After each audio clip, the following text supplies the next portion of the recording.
Well, good afternoon, everyone, and I did want to start by thanking everyone at PS 43, including the school's principal, Gary Fairweather. Gary, thank you for hosting us on a very important day for everyone here. When Hurricane Sandy hit us 3 weeks ago, it turned lives upside down for tens of thousands of our public school students, as you know. And for most students, classes resumed a week later on November 5th. But for some 34,000 students in 65 schools, they didn't start back then. For some, that was because their school buildings had lost power and classes were delayed until it was restored. For other, it was because temporary emergency evacuation centers had to be set up in school buildings. And for 43 out of the 65 schools, Sandy inflicted heavy damage that kept more than 20,000 students out of their normal school buildings. And that included nearly 1,200 students here at PS 43, which is also known as the School by the Sea. Now, after a week without school, we wanted to get as many students as possible back in class as quickly as possible, and so we relocated these more than 20,000 students to other school buildings, and I want to thank all of them and their parents and teachers and principals for their patience and persistence they've shown in making sure that teaching and learning have gone on despite these obstacles. In addition to love and guidance, I think it's fair to say the most important thing we can give our children is the stability and the continuity that their lives need that will let them learn and mature. We know that in a time of disruption and dislocation for many families here in the Rockaways and in other parts of our city, the neighborhood schools can be an anchor for storm-tossed lives. And that's why we're working very hard to get those neighborhood school buildings open again. And we've made a lot of progress. In fact, I'm pleased to announce that this morning alone, nearly 5,400 students, including those here at PS 43, have come back to their familiar classrooms in 10 newly reopened buildings. 5 of those school buildings are here in Queens and 5 are in South Brooklyn, and that means that more than 26,000 of the roughly 34,000 students whose normal education routine was disrupted by Sandy have now returned to their familiar classrooms. So at this point, there's some 7,800 students in 18 schools that are still relocated to other school buildings. But thanks to the extraordinary efforts of a bunch of school engineers and custodians, we're confident that many of them will be able to return to their school buildings that they normally attend by the end of this month, which means a week from now.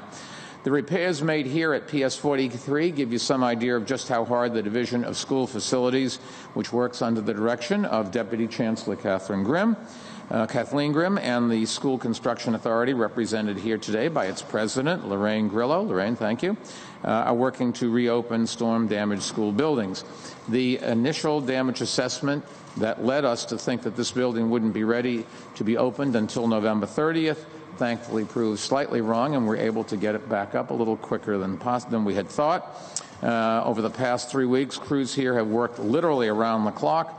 First, they pumped the seawater from the storm surge that flooded the building. Then they installed a generator and temporary boilers to provide power and heat for classrooms and offices. They repaired the building's roof and thoroughly cleaned storm-damaged areas. And last Friday, with the good news that the PS 43 building would reopen today, word went home with students from the classrooms that they've been temporarily assigned to at the John Adams High School in Ozone Park. The Department of Education also made robocalls over the weekend to PS 43 parents and to parents of students at the other schools that are returning to their normal buildings today. Now, we know the job of fixing the schools that Sandy damaged isn't over yet. In fact, in this school, the actual boilers that are in the school won't be usable until June, probably. But the boilers outside, the temporary boilers, will keep everybody nice and warm. And I did want to thank the City Council and City Controller John Liu for working with us last week to pass an emergency appropriation of $500 million in capital spending for the repairs our public schools and public hospitals need. Hopefully we can get the federal government to pay for that, but if not, we're not waiting for a funding source. We've got to get these facilities back because this is what New Yorkers need and expect, and we're going to make sure that they have them.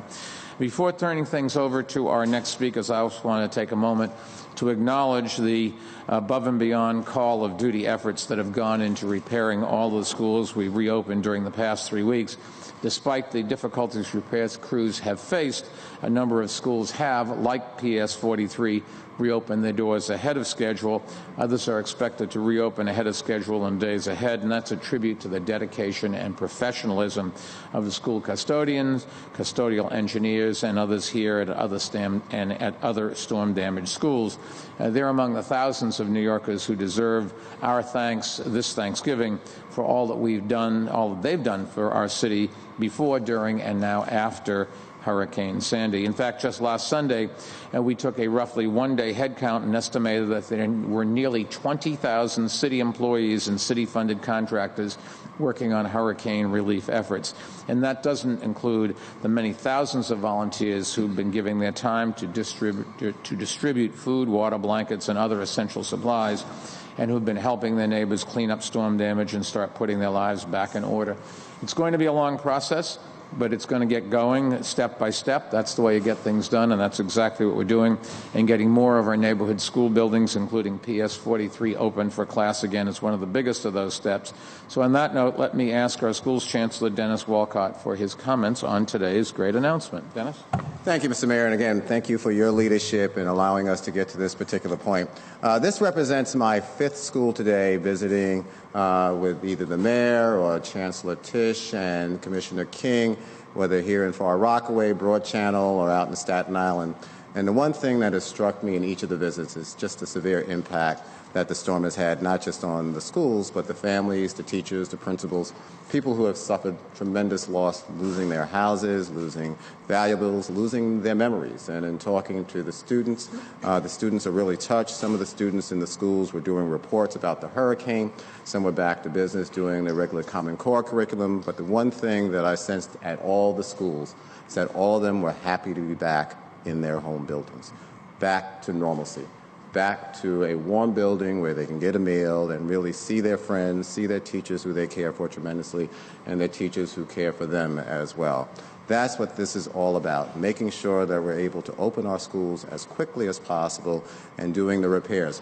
Saturday evening, I was out in Red Hook, and I was out there working on a couple of things, and I decided to stop by a school, Mr. Mayor. And it was a school that's scheduled to open today, and they didn't know I was coming by, and I rang the bell. I was let in, and they were just custodial workers working there into the evening because they had such pride in making sure that this particular school, PS 15, looked great for the students' return on Monday. That's what we've had happen over the last several weeks. People working so close together to make sure that the students are taken care of. So, Mr. Mayor, what we're announcing today is really great. You'll hear more announcements of schools opening over the next several days into the end of the month, into the beginning of the year, making sure that we return normalcy for all of our New York City public school students. So thank you for your leadership. Dennis, thank you. We're also joined by someone who continues to work hard to help residents of his district recover from Hurricane Sandy, State Senator Malcolm Smith. Malcolm? Thank you. Thank you, Mr. Mayor. Thank you for your leadership, as well as the Chancellor, and to many of the workers as well. I thank you for what you've done to get our school systems back and running. In particular, I want to thank the parents. It was very difficult for not only the children who were displaced, but the parents as well. Their lives were turned upside down. It wasn't a day that I wasn't out here where someone was either crying to me or crying and concerned about what was going to happen with the school system and their heating. Today, these schools being opened puts our children back on a path of some normalcy. And that's critical to their lives, it's critical to their spirit, it's critical to how the community comes back. So, Mr. Mayor, the Chancellor, what you have done consistently in trying to help the Rockaways get itself back on track, as well as other areas throughout the city, is to be applauded.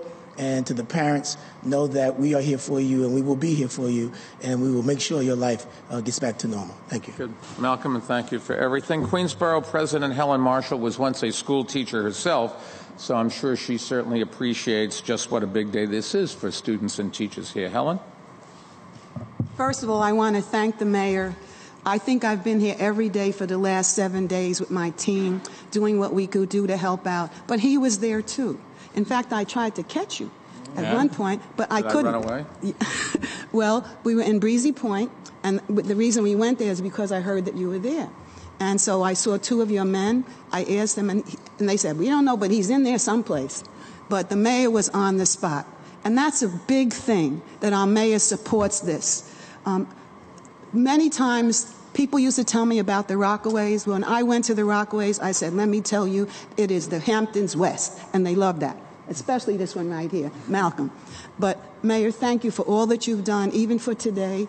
It's very important that these youngsters get back to school. The seniors in high school, I don't know if they should have had their regents by now, but they're going to have to struggle with that, and we really need to give them some extra attention and helping to pass those exams and to help them to really graduate from school. So thank you very much, everybody who's here and everybody who has reached out to help the people in the Rockaways. And I have never seen so many people ready to help, and young people too, and older people, because we're the human race, and we believe in helping one another, especially in times like this. So I thank everybody who's pitched in to help. It's been very, very, very, very encouraging. Thank you very much. Okay. Helen, thank you. And I point out before, the City Council did, along with John Liu, manage to approve a $500 million expansion in our capital budget in case it's needed for our schools and public hospitals. And one of those who's really very helpful was Councilman Eric Ulrich. And I'd like him to comment on what you've been doing. Thank you, Mayor. As you know, Mayor, the schools in my district were particularly hit hard by Hurricane Sandy. Whether you're out here in the Rockaways in Broad Channel or in Howard Beach, many of the buildings were damaged severely and will require extensive remediation and repair. I am so glad, though, to be here today to announce that some of those schools will be up and running ahead of schedule. I think it's a testament to how hard the custodial staffs and the School Construction Authority and the DOE have been working to get these buildings up and running again and to restore, again, some normalcy to the lives of so many children. A school is a second home for many of our children. And in many instances, their first home, they still can't go back to because there's no heat, there's no hot water, there's no electric. They can't use the facilities there. So the fact that we're able to return them to their second home is very comforting for them and for their families, especially when you consider that Thanksgiving, a holiday universally celebrated around our country, is just a few days away. The fact that we can actually put those children back in their classroom with their friends, with their teachers, with the people that look after them and love them the most is important. And I commend the mayor and his administration for making this happen, and we are working together to make sure that we can have every school up and running as soon as possible so that children can return to their home school and so that they can get back on their feet and life can get back to normal, and we will not rest until that happens. Good. Thank you, Mayor. Eric, thank you. Before taking questions, let me just summarize for our Spanish-speaking New Yorkers. Hemos abierto 10 más escuelas dañadas por el huracán Sandy. Vamos a seguir reparando nuestros edificios y esperamos abrir más escuelas después del Día de Acción de Gracias. And with that,